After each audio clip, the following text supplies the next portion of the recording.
അതേപോലെ തന്നെ ദജ്ജാലിൽ നിന്ന് രക്ഷപ്പെടാനുള്ള മറ്റൊരു മാർഗമാണ് എല്ലാ നിലക്കുമുള്ള ശിർക്കൻ പ്രവർത്തനങ്ങളെയും ഖുറാഫാത്തുകളെയും നാം ഒഴിവാക്കണം.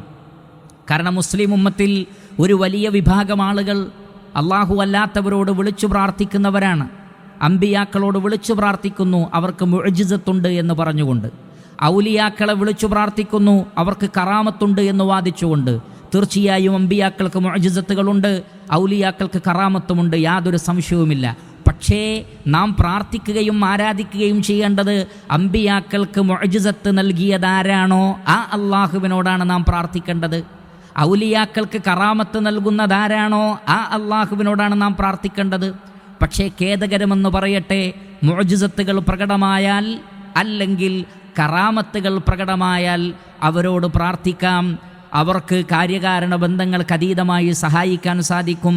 അവരുടെ അടുക്കൽ പോയാൽ രോഗം മാറും, അവർക്ക് നേർച്ചയാക്കിയാൽ പ്രശ്നങ്ങൾ മാറിക്കിട്ടും എന്നൊക്കെ വിചാരിക്കുന്ന ആളുകൾ വളരെ പെട്ടെന്ന് തന്നെ അത്ഭുത കൃത്യങ്ങൾ കാണിക്കുന്ന ആളുകളുടെ അടുക്കലേക്ക് ഓടിക്കൂടുന്നത് കാണാൻ സാധിക്കും.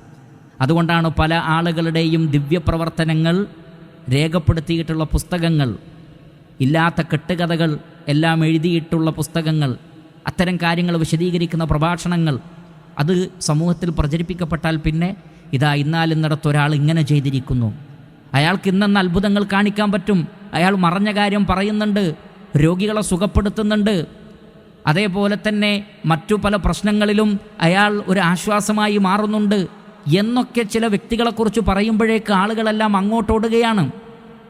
മുസ്ലിമെന്നോ അമുസ്ലിമെന്നോ വ്യത്യാസമില്ല. അവിടെ അത്ഭുത പ്രവർത്തനങ്ങൾ കാണിക്കുന്നു എന്ന് പറയുമ്പോഴേക്ക് സ്ത്രീകളും പുരുഷന്മാരും മൊത്തം അവരുടെ പിന്നാലെ കൂടുന്നു.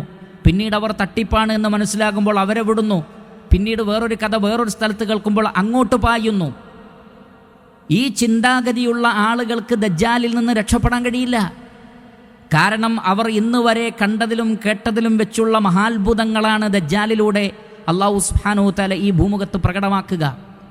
അതാണ് ദജ്ജാലിൽ വിശ്വസിക്കുന്ന ആളുകൾക്ക് മഴ വർഷിപ്പിച്ചു കൊടുക്കാൻ അവന് കഴിയുന്നു, സസ്യലതാദികളെ മുളപ്പിക്കുന്നു, കന്നുകാലികളിൽ സമൃദ്ധി ഉണ്ടാകുന്നു, ഭൂമിയിലെ കൺസുകൾ സ്വർണവും വെള്ളിയുമൊക്കെ അവൻ്റെ പിന്നാലെ കൂടുന്നു. എന്നാൽ അവനിൽ വിശ്വസിക്കാത്ത ആളുകൾക്ക് മഴ ലഭിക്കാതെ പോകുന്നു, അവിടെ വരൾച്ചയുണ്ടാകുന്നു, അവർ പ്രയാസപ്പെടുന്നു. ഒരു വ്യക്തിയെ രണ്ട് കഷ്ണങ്ങളാക്കി മാറ്റിയതിന് ശേഷം ജീവിപ്പിക്കുന്നു. അതേപോലെ തന്നെ മരിച്ചുപോയ മാതാപിതാക്കളെ ജീവിപ്പിക്കുന്നു എന്ന് തോന്നിപ്പിക്കുന്ന രൂപത്തിൽ ശൈത്താനിനെ കൊണ്ട് രൂപം മാറ്റിക്കുന്നു.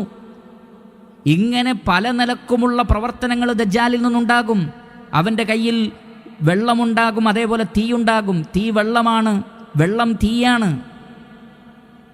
ഇങ്ങനെ വലിയ വലിയ പരീക്ഷണങ്ങൾ അവൻ്റെ ഭാഗത്തു നിന്ന് ഉണ്ടാകുമ്പോൾ അൻത റബ്ബി, നീയാകുന്നു ഞങ്ങളുടെ റബ്ബ് എന്ന് പറഞ്ഞുകൊണ്ട് ആളുകളൊക്കെ അവൻ്റെ പിന്നാലെ കൂടുന്നൊരവസ്ഥയുണ്ടാകും. അങ്ങനെ കൂടുന്ന ആളുകൾ സാധാരണ നിലക്ക് എന്താണ്, ഇതേപോലെയുള്ള എന്തെങ്കിലും അത്ഭുത പ്രവർത്തികളോ തട്ടിപ്പോ എവിടെ കണ്ടാലും അതൊക്കെ എന്തോ ദിവ്യത്വമാണ്, ദിവ്യപ്രവർത്തികളാണ് എന്ന് കരുതി പിന്നാലെ കൂടുന്നൊരവസ്ഥ. അങ്ങനൊരവസ്ഥ നമുക്കുണ്ടാകാൻ പാടില്ല. അതുണ്ടാകാതിരിക്കണമെങ്കിൽ കൃത്യമായി തൗഹീദ് മനസ്സിലാക്കണം. ആരെങ്കിലും ഏതെങ്കിലും നിലക്ക് അതേപോലുള്ള പ്രവർത്തനങ്ങൾ കാണിക്കുന്നുണ്ടെങ്കിൽ അതെല്ലാം സാഹിറന്മാരുടെ പ്രവർത്തനമാണ്, മാരണക്കാരുടെ പ്രവർത്തനമാണ്, കാഹിനുകളുടെ ജ്യോത്സ്യന്മാരുടെ പ്രവർത്തനമാണ്.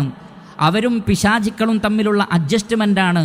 ഒരു സമൂഹത്തെ ഷിർക്കിൽ തളച്ചിടാൻ വേണ്ടി മനുഷ്യരിലുള്ള പിശാചിക്കളും ജിന്നുകളിലുള്ള പിശാചിക്കളും കൂടി ചെയ്തു കൂട്ടുന്ന ചില പ്രവർത്തനങ്ങൾ മാത്രമാണ്. അതിൽ വീണു പോകരുത്. അത്തരം ആളുകളുടെ അടുക്കലേക്ക് നിങ്ങൾ പോവരുത്. നിങ്ങളുടെ നമസ്കാരം ബാത്തിലായി പോകും. അവർ പറയുന്നത് നിങ്ങൾ വിശ്വസിച്ചാൽ നിങ്ങൾ എന്നെ അവിശ്വസിക്കുന്നവരായി തീരും എന്നിങ്ങനെ തുടങ്ങി അള്ളാഹുവിൻ്റെ റസൂൽ ഗൗരവപ്പെട്ട നിർദ്ദേശങ്ങൾ ഈ ഉമ്മത്തിന് നൽകിയിട്ടുണ്ട്.